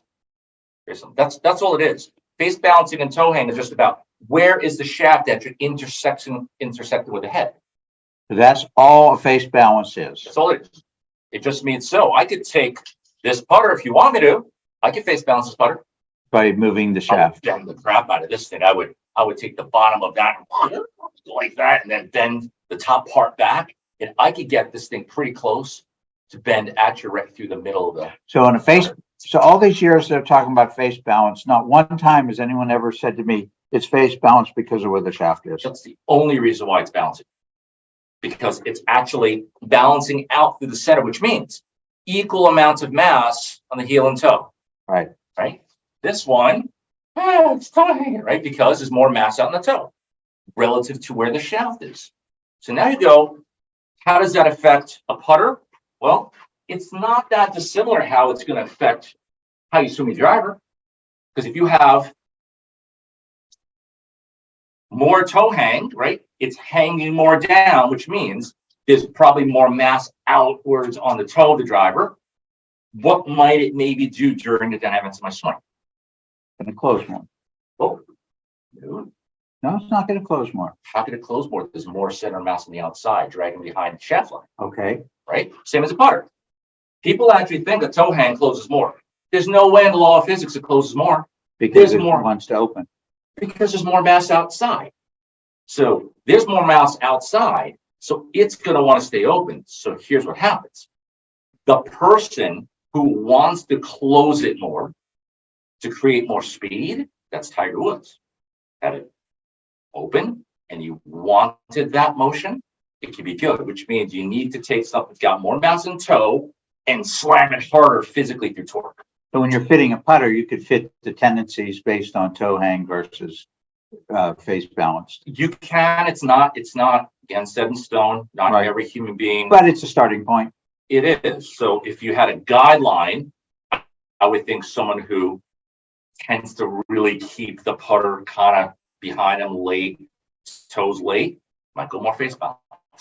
Because there is data out there already proven that, again, it's one company, that face balance squares are faster. Toe hang, delays longer. Okay, so one It's of not the things based on arc. That's total. I think that part there, I don't even get that part of, if you have a straighter stroke, you should use face balance, and if you have more arc, you should use toe hang. all right, so I'm glad I have that face balance shaft center of face. Now I can go to the PGA show next year with confidence. If that's what you want. Yeah, that's what I want to do. Yeah, well, it'd be fun to have that discussion one day. Why not? Why not? Let's see what they say to that. All right, so what about putters that claim not to torque as much as other putters do? Okay, so take a putter. So in order to move a putter, what do I have to apply into the handle? Pressure, Or torque. there you go. So you tell me I could have a torqueless putter, but I have to put torque into the putter. So that's why when they do the demonstration, they hang it. It's not a human being moving it, right? They're not putting torque in the handle, are they? No, because there's nothing on the handle. That's right. So there's no torque being applied to the handle. So how is that a golf swing or putter stroke?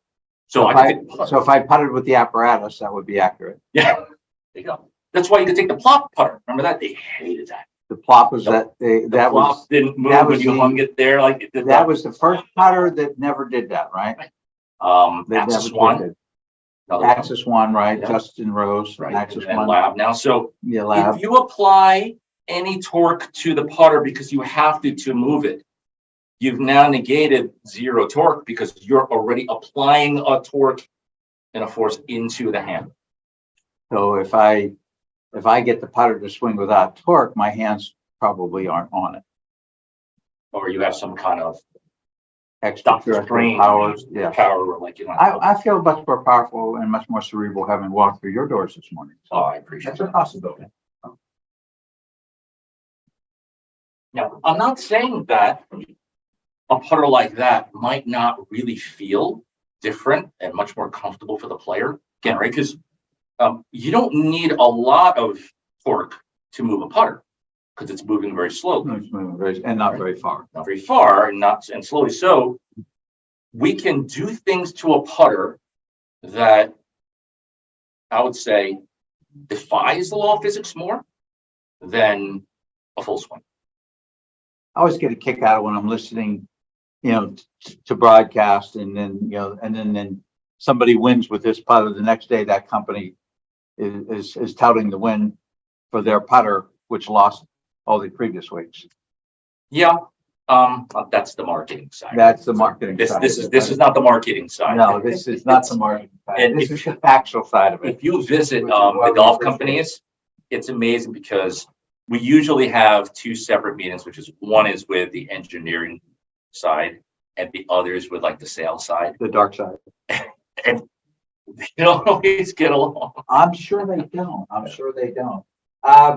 Following up on the gear effect, fairway woods. Mhm. What are your thoughts there? Well, it would have less than a driver and Right. more than an iron, Then more than an hour. depending on the type. Right. Again, if you wanted to give somebody, because they tend to be all over the face, they're getting a lot of heel gear effect, low, high, whatever, you'd probably want a fairway wood that has center mass further back because it's going to stabilize that club better on the off center hit. The other thing that the companies will also do. Would you say the same thing is true for that company's hybrids? a company that's prone to have the center of mass back for fairway woods, would the center of mass also be back for hybrids? Only one company that's consistent with that. Other companies might not actually design a driver's philosophy the same as a fairway wood as a hybrid. Sometimes they have a bunch of drivers, and then they have certain fairway woods that perform very different from each other, and then hybrids completely different. So that's why you might run across a good player who likes this company's driver, but that company's fairway wood. Sure. Because there isn't a company out there that can design every single club, in my opinion, perfect for One player, right? So So you've seen a number of tour players in recent years, shying away from full bag equipment contracts, though that's what the manufacturer would like. they would like that. A different reason why, though, is because majority of their endorsements are not coming from the club companies anymore. Right. Right? They come from investment companies and banks and different things. So they know that they'd rather get their endorsements that way and then play what's better for them. Right. It makes a lot more sense, right? A lot more lucrative. Yeah. Got any others? Yes. Which, this one is near and dear to my heart, right? Putter shafts.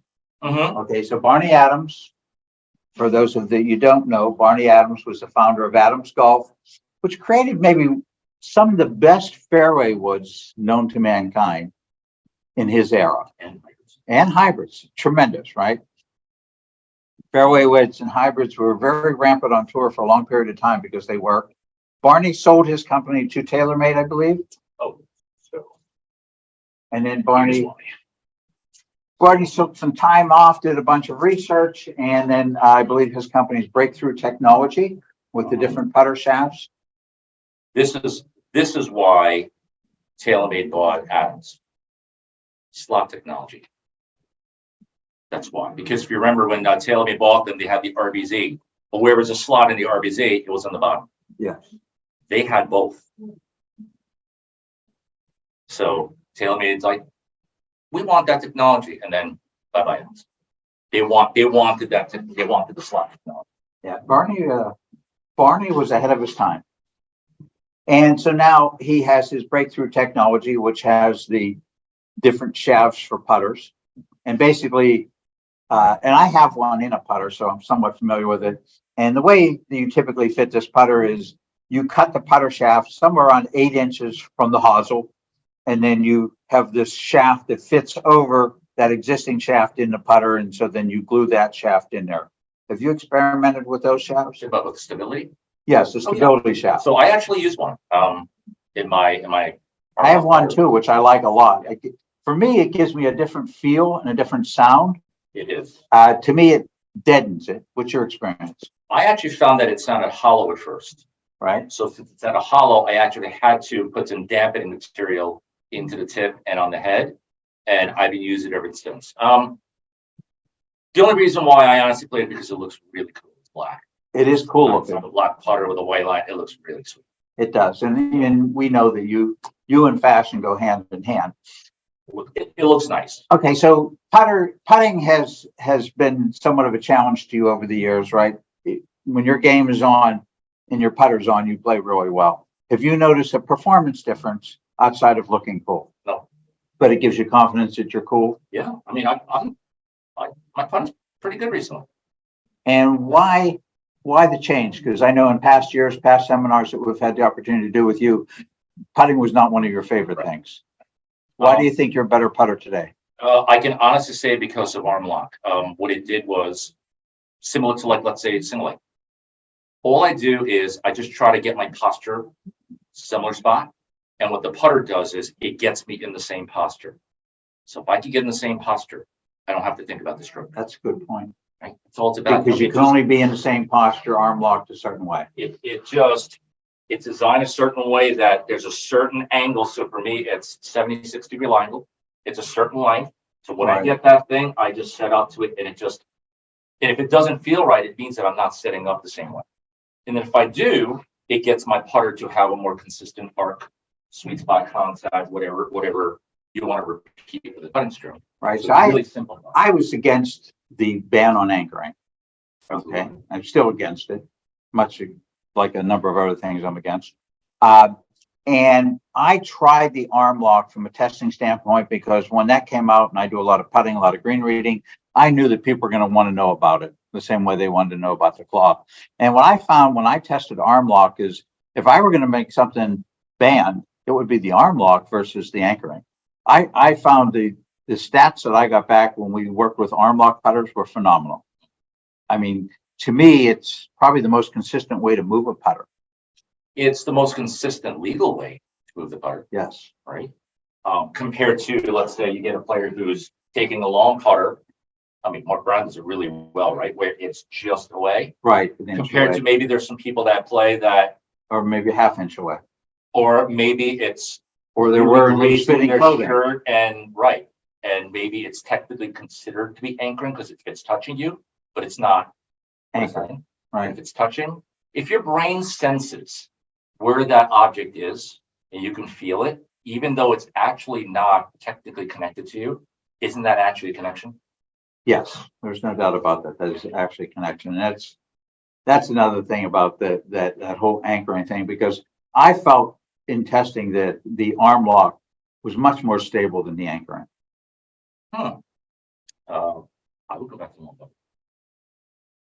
It was legal. Would you go back to the anchoring if it were legal versus the arm lock?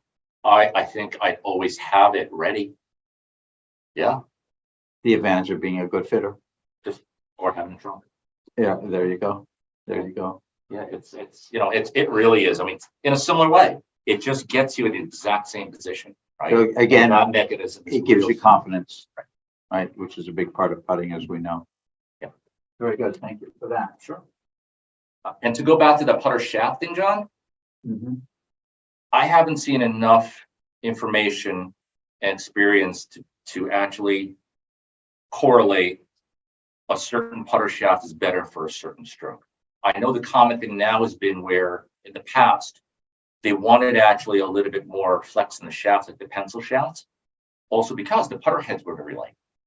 And so you could actually have a flexible shaft because the putter head is light and it doesn't bend. Now putter heads are much heavier. Yes, they are. Heaviest probably in the history of putting. It's the heaviest it's been. So what the companies are now doing is they're putting lighter, much stiffer shafts in there to try to stabilize that heavier. Interesting. Do you feel like marketing by these companies overwhelms the consumer as a fitter, as a good fitter? People come in with an idea.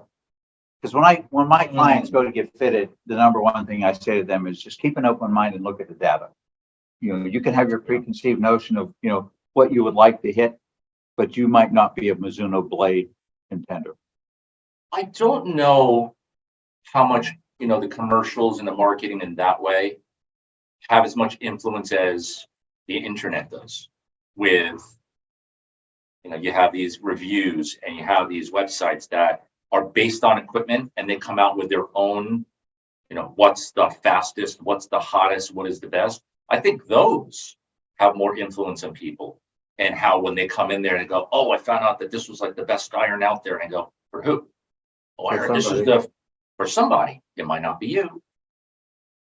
I do. It's like, you get the club geeks and you get these websites that are based on that, right? So you get those people that probably have more preconceived notions of what should be good for me, or especially the shaft side. That shaft's the best because I saw this great review on it. Might not be for you. So there's something for everyone. Is there something in the marketplace right now, driver, wedges, irons, putters, that has truly impressed you? In 2023? Yes, that's good. Yeah, because that's what we're dealing with, right? Is there anything new in the marketplace right now where it's just going to be a home run?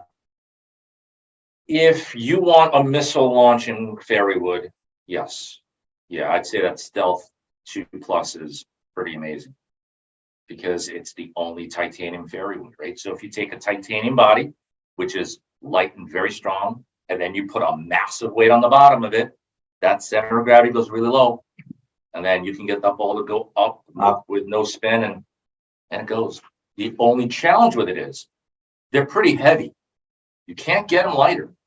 So even in our fits here, we have to be careful as to what shaft we put in, what grip we put on, and what length we can make it, because that is, and you can feel it, right? Just understand, like, if there's so much weight in the bottom of an object, even though the swing weight might read to be reasonable, it'll always feel heavier than what the scale says because of where the location of the mass is. Compared to if the mass is a lot higher, even though the swing weight scale says that it's the same, you put it in your hands because the center of mass is higher up, it doesn't feel as heavy. Right, so a question come out of here, which you were talking about earlier with ping, and they put their center of gravity back, or their mass is back. And is that going to make that club possibly more fade biased? No, it's the opposite. Anytime you have center of mass further back away from the face, it actually creates more closure because the mass is further behind, so it has more time for the mass to get there. Compared to if the center mass is more forward, it'll be more fade bias. Because it's going to get to the ball sooner, Yes. being more forward. Yes. All right, so Same as offset. so if I'm a tour player, high rate of speed, obviously, so I can play the tour, then ping has to build me a driver, which is somewhat opposite of what my bad shot would be, right? Yeah. So what a lot of tour drivers have, they might not use the weights in the driver and stuff because they want to show that it's just a normal one. And they'll just internally put rack glue / hot melt in the head specifically for where they want the internal weight to be. So they're going to get a specific center of mass location that matches what they want to feel. And that's how they build a tour driver. Yes. Interesting. You could do it with any, I mean, You can as do it long with as any it's- club. you can, as long as the starting point of the driver. So if I take this specific driver, this is the Cobra's LS. It's pretty fade bias, especially if you go on the toe weight and you hit it. I mean, it can go pretty far right because of where the weight is. So if you wanted this driver to work because you like what it's doing, you'd make sure that you have the heel weight. And what you might do is you might even lighten the weights and then internally put more weight in the heel, just so that you could actually tweak that center of mass. Are you playing that driver I am with that. I am. at that extended length? 0.999? Yeah. Hey, this has been great. Would you like to, any parting shots for our audience here? Just make sure that you do a couple things. Measure your tools when you get them. Just know what they are. Sort them the best you can. And I know that equipment is not the main income that a lot of golf professionals have, right? No, but it's Sure. very important, right? Yes. Makes your member happy. It makes them happy. And if you do get equipment in the hands, you want it to be better, don't you? Well, you're a golf professional. You'd like to, right? That's why you're there. Measure your stuff when you get them. And then when you place the orders, know how to place those orders. Again, if anyone wants any guidance when it comes to how to order any specific companies, just reach out to me. Let me know, shoot me an email, whatever it is. And I'll give you a really simple list of look out for this, look out for that, look out for that. So these are, when you say how to order, these are certain things that you've got to be careful of, Custom ordering. right? Yes. Of custom ordering, right? Because in order to carry certain companies, you have to do so much business, right? And if you do so much business, sometimes they want to send you things that you may not want. Is that possible? You can send it back. You can send it back, but why should you have to do that, right? Well, I guess it depends on, are you just relying on your rep to order you the stuff, or do you do what I do, which is I make sure I'm hands-on with every single piece of equipment that comes in, right? So when it comes to Cobra, every single piece of equipment that comes in is directly with me. So I make sure what heads, what shafts, you have picked that handpick equipment. every single. All right, so couple fast rules, like you said, when ordering, what are some of the things, some of the pitfalls here in closing that I want to be aware of? Let's say one company, their swing weights tend to come in 1-2 swing weights lighter than requested. So if you want that certain swing weight, you have to order it 1 or 2 swing weights heavier. Like I said, certain companies, their lengths are shorter than what you order. Some come in longer than what you order. All right, so you want to know those, and you can get those specs off the website if you do your homework. Yes. Right. So, and the others are make sure that if you try to request a unique fit or a new club that they can actually do it. One thing that I wondered, if you look back in the history of drivers, traditionally, going back a number of years, drivers were flatter. Mhm. You know, lie angles were flatter than they are today. And it doesn't seem to be any flatter lie angle drivers out there. The driver that you can get the flattest Right. is if you have a company that's standard setting is their most upright, right? That we think it's the most upright. When you flip the cog, it gets flatter. So when it comes to drivers, fairwoods, and hybrids, if you want something flatter than the industry, they will get flatter. Compared to everybody else, their standard is going to be their flattest. And then when you flip it, it gets more upright. Again, if you know that and you have somebody that does require flatter, then you know where to go. This has been really great this morning. You've given us a lot of things that are very elementary to you, but not necessary to the industry. I think you can create a whole other Kirk Oguri enterprise just by going out to clubs and teaching people how to fit. So I do that outside the section. I do. So I just got back from private club. I will be out in Michigan for 4 days, fitting their membership. So What time of year? End of April. End of April in Michigan. You still could do some ice fishing, probably. Yeah, they got an indoor outdoor bag. Okay. I So you do go out and do fitting seminars for clubs? I do fitting seminars for sections. I also do fitting events and teaching events for different clubs around. All right. So all good information for us to have. I want to thank you. I want to thank Pete and Woody for having us in-house today. It was very kind of them to have us here out in Mineola. And we wish you a very successful season in all your endeavors this year. Play well. Thanks. Well. All right. See you people. Thank you, everybody.